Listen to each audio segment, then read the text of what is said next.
আজ যারা এই বিষয়কে বিশ্বাস করে, সেই আত্মা আজ আমাদের জীবনের মধ্যে সে কার্যকারী হয়ে উঠেছে। আর একটা কনফিডেন্স আছে আমাদের মধ্যে, সত্যি আমিও মরলে কিন্তু কি হব, আমি মৃত্যুর মধ্যে আটকে থাকবো না। প্রভু যীশু খ্রিস্ট তিনি মৃত্যুকে কি করেছেন, মৃত্যুকে মেরে দিয়েছেন, তিনি মৃত্যুকে শেষ করে দিয়েছেন। হালেলুয়া। যে কেউ প্রভুর উপর বিশ্বাস করবে, আসবে, ধার্মিকতার সঙ্গে জীবন ব্যতীত করবে, সে কোনোদিন কিন্তু আটকে থাকবে না। খ্রিস্টীয় লাইফ হচ্ছে অনন্ত জীবন পাওয়ার লাইফ। খ্রিস্টীয় লাইফ হচ্ছে পাপ থেকে বাঁচার লাইফ। খ্রিস্টীয় লাইফ হচ্ছে একটা উদ্ধারের লাইফ। হালেলুয়া। যখন আমি নতুন নতুন প্রভুতে আসি না, আমি দুদিন ওই পাস্টারের কাছে যাই, দুদিন এই পাস্টারের কাছে যাই, 3 দিন ওই পাস্টারের কাছে যাই। আমি নিজে বলছি আপনাদের ঘরে, আমি আমার লাইফে যখন বাইরে দেশে যখন শুনতাম না, মানতাম না, চলতাম না, তখন না 2 দিন ওই চার্চে যেতাম, 3 দিন এই চার্চে যেতাম, 5 দিন ওই চার্চে যেতাম। আমি নিজেই 6-7টা পাস্টারকে আমি কি করেছিলাম, চেঞ্জ করে নিয়েছিলাম। এ ভালো নয়, ও ভালো নয়, সে ভালো নয়। কেন? কারণ আমি বাইবেলই বুঝতাম না, শুনতাম, হাঁ করে যেতাম, এটাকে মনোযোগ দিতাম না, বোঝার চেষ্টা করতাম না। কিন্তু আজ প্রভুকে আমি জেনে গেছি, বাইবেল জেনে গেছি। আজ যত বড়ই প্রচারক আসুক না কেন, আমি সেই দিকে আমি হেলবো না। কারণ প্রচারকের চেয়ে বড় জিনিস আছে উদ্ধার, প্রভু যীশু খ্রিস্ট। কতজন বুঝতে পারছি? হালেলুয়া। যে রিয়েল খ্রিস্টান না, সে কোনোদিন লাফালাফি করবে না, কোনোদিন ছড়াফড়া করবে না, কোনোদিন কোনো জিনিস দেখেও সে এদিক ওদিকে যাবে না। আমার এটা বলার মানে নয় যে আপনি অন্য কোনো জায়গায় যেতে পারবেন না। চার্চ হচ্ছে পুরো বিশ্বের লোকের চার্চ, পুরো বিশ্বের লোকের চার্চ। যে কেউ চার্চ মন্ডলীর মধ্যে আসতে পারে। কিন্তু আমার প্রচারের মানে এটাই হচ্ছে, আমিও চাই না কি পার্মানেন্ট আপনাকে ধরে রাখি। আমিও চাই যে আপনি সিয়ানা হন, ম্যাচুরিটি হন, আর আপনি যেন এখান থেকে উড়ে যান। হালেলুয়া। আপনি শেখুন। আমার উদ্দেশ্য, আমার প্রচার করার উদ্দেশ্য, আমার মিনিস্ট্রি করার উদ্দেশ্যই হচ্ছে যে কজন লোক এসে যেন সব কটাই যেন অনন্ত জীবনে যায়। হালেলুয়া। আমি চাই না যে পার্মানেন্ট আপনি 10 মাস দিন, পার্মানেন্ট আপনি এখানে আসুন, পার্মানেন্ট আপনি দান করুন। এটা মিনিস্ট্রি নয়।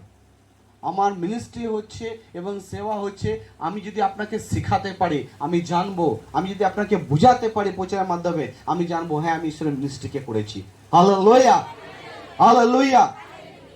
তো এই জন্য আমার প্রিয়, আজকের যে রবিবার, আজকের যে পুনরুত্থান, সেটা আপনাকে ডাকছি কি তুমি ওঠো।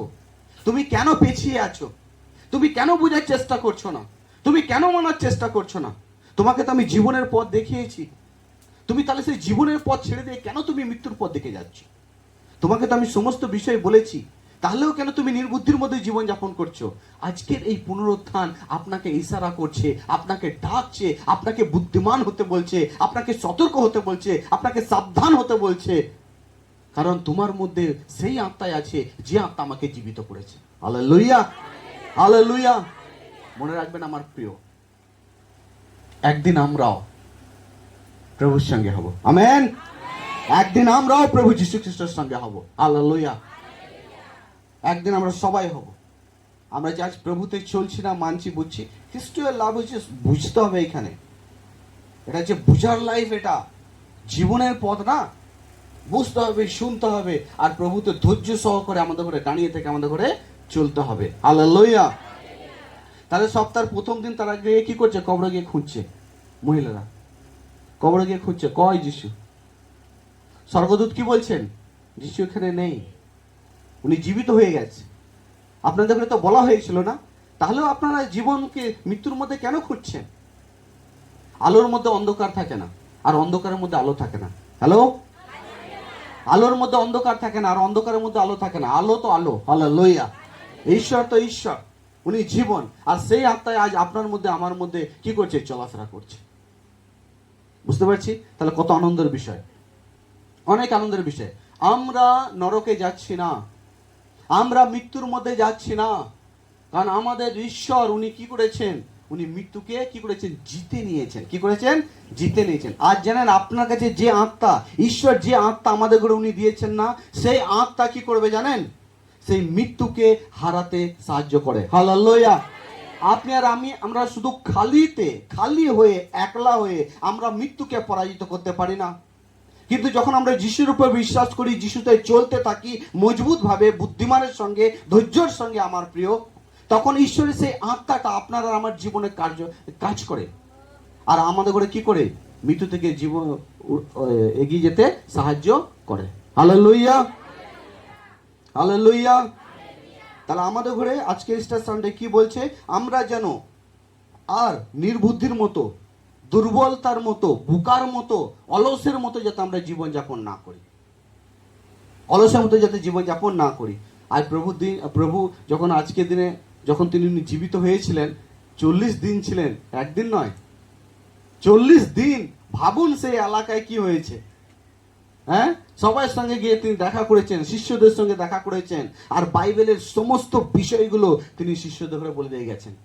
আমি যেভাবে করেছি তোমরাও ঠিক এভাবে করবে, লোকদের ঘরে শেখাবে। আমি যেভাবে জীবিত হয়েছি তোমরাও ঠিক এভাবে জীবিত হবে। বুঝতে পারছি? হালেলুয়া। সাবধান পূর্বক এই যে বাণীগুলো, এই যে সুসমাচারগুলো হৃদয়ে ধরে এগিয়ে চলতে থাকো। হালেলুয়া। আর তিনি সমস্ত শিষ্যদের ঘরে তিনি বলতে থাকলেন, আমার প্রিয়, কত আনন্দ হয়নি? এই গ্রাম থেকে ওই গ্রাম, জেরুজালেম, না, সবার কাছে দেখো, তোমরা বিশ্বাস করো, দেখো আমার হাত, দেখো দেখো আমাকে এখানে মেরেছিল। কি বলতে চাইছেন? এই কাজ তোমার জীবনে বড় নয়, তোমার জীবনে বড় হচ্ছে যে মৃত্যু থেকে উঠে দাঁড়ানো। হালেলুয়া। আজ অনেক সময় আমরা কি হয়ে যায়, আমরা জগতের অনেক কাজের মধ্যেও ফেসে যাই। হ্যাঁ, কিছু কিছু বিষয় মানে মূল্যবান জিনিসকে আমরা বুঝে উঠতে পারি না। আজ ঈশ্বর বলতে চাইছেন যে অমূল্যের পেছনে তুমি ছোটো না, মূল্যবানের পেছনে তুমি ছোট। কারণ এই প্রাণ যদি তুমি একবার হারিয়ে ফেলো, এটাকে তুমি ফিরে আর পাবে না। সময় তোমাকে একবার দিয়েছে। আমরা শুনেছিলাম যে সে রাজার গল্প, সে রাজার গল্প শুনেছি না, যারা 6-7 ভাই ছিলেন, তারা কত অ্যাশ করেছেন, আরাম করতেন, প্রত্যেক দিন পোশাক পাল্টাতেন, ভালো ভালো খাবার তারা খেতেন, নাচ গান করতেন, অ্যাশ করতেন। কিন্তু যখন মারা গেলেন, তারা কোথায় গেলেন? সেই নরকের মধ্যে গেলেন, সেই যন্ত্রণার মধ্যে গেলেন। আর সেখান থেকে প্রাণ ভিক্ষা করছেন, প্রার্থনা করছেন, দয়া করে প্লিজ আমাকে আর একটি বার ওই জগৎ আমাকে পাঠানো হোক, কারণ আমি এই যন্ত্রণার মধ্যে আর থাকতে পারছি না। ঈশ্বর চায় না যে আপনি যন্ত্রণার মধ্যে থাকুন। হালেলুয়া। আজকের স্টার সানডে আপনার জন্য মেসেজ, প্রভু চায় না যে আপনি যন্ত্রণার মধ্যে থাকুন। প্রভু চায় না যে আপনি সেই ভাঙা হৃদয় নিয়ে জীবন ব্যতীত করুন। প্রভু যীশু খ্রিস্ট চায় কি তুমিও সেই আনন্দের সঙ্গে জীবন ব্যতীত করো। দেখো আমার আত্মা, সেই আত্মা আমি তোমাকে দিয়েছি। আজ খ্রিস্টের লোকদের মতো এত মিরাকেল, এত আশা, এত আনন্দ কোথা থেকে আসে? পবিত্র আত্মা, সেই আত্মা আপনার আমার জীবনে কাজ করে। হালেলুয়া। এই জন্য আজ আমরা ভালো থাকি। আজ আর এই যে 40 দিন প্রভু যীশু খ্রিস্ট তিনি ছিলেন, তারপর তিনি কি করলেন? আস্তে আস্তে তিনি স্বর্গে চলে গেলেন। তাও ভূতের মতো গেলেন না, বলে গেলেন, হ্যালো, না বলে গেলেন না, তিনি বলে গেলেন সবার কাছে, তিনি বলে গেলেন, হ্যাঁ, আর আকাশে আস্তে আস্তে উঠে গেলেন। Wow, hallelujah. সমস্ত কিছু ক্লিয়ার। 40 দিন থাকার পর প্রভু যীশু খ্রিস্ট তিনি স্বর্গে গিয়েছিলেন। এমনি নয় যে তিনি মারা গেলেন আর আজকে জীবিত হলেন আর তিনি স্বর্গে চলে গেলেন না বলে দিয়ে, না।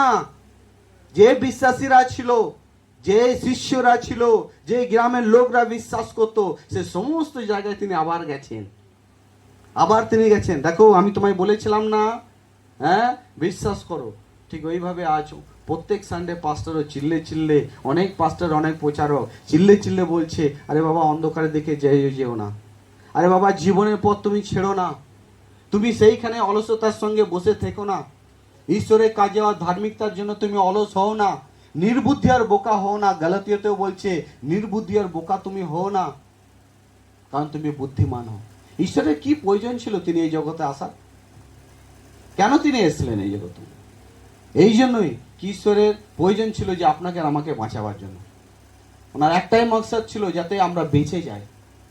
কারণ এরপর মানুষের এরপর যে জীবন, ঈশ্বর ছাড়া যে জীবন না, এইখানে কত কষ্ট আপনি ভোগ করেছেন, এইখানে কত কষ্ট আমরা ভোগ করেছি। সে কষ্ট তো মানে চারানা সহ্য করার লাইক দেখ নাই, কিন্তু আপনাকে সহ্য করতে হবে। সেখানে সেরকমই সিস্টেম আছে, সেরকমই সিস্টেম বলছে আগুন আছে পুড়বে, কিন্তু তুমি ছাই হবে না। বিছে আছে কামড়াবে, দেখুন আগুনের মধ্যে বিছে থাকবে, কিন্তু বিছে তো পুড়ে ছাই হয়ে যাওয়া দরকার, কিন্তু সেই বিছে পুড়ে ছাই। বুঝতে পারছি? ঈশ্বর চায় না যাতে আমরা সেই নরকের মধ্যে, সেই যন্ত্রণার মধ্যে যাতে আমরা আটকে যাই, যাতে আমরা ফেঁসে যাই। আজকের এই ইস্টার সানডে আরেকটি বার আপনাকে চেতাবনী দিচ্ছে, উৎসাহিত করছে কি তুমি যেখানে চলে গেছো, অনেক দূরে চলে গেছো, তুমি ফিরে এসো। হালেলুয়া।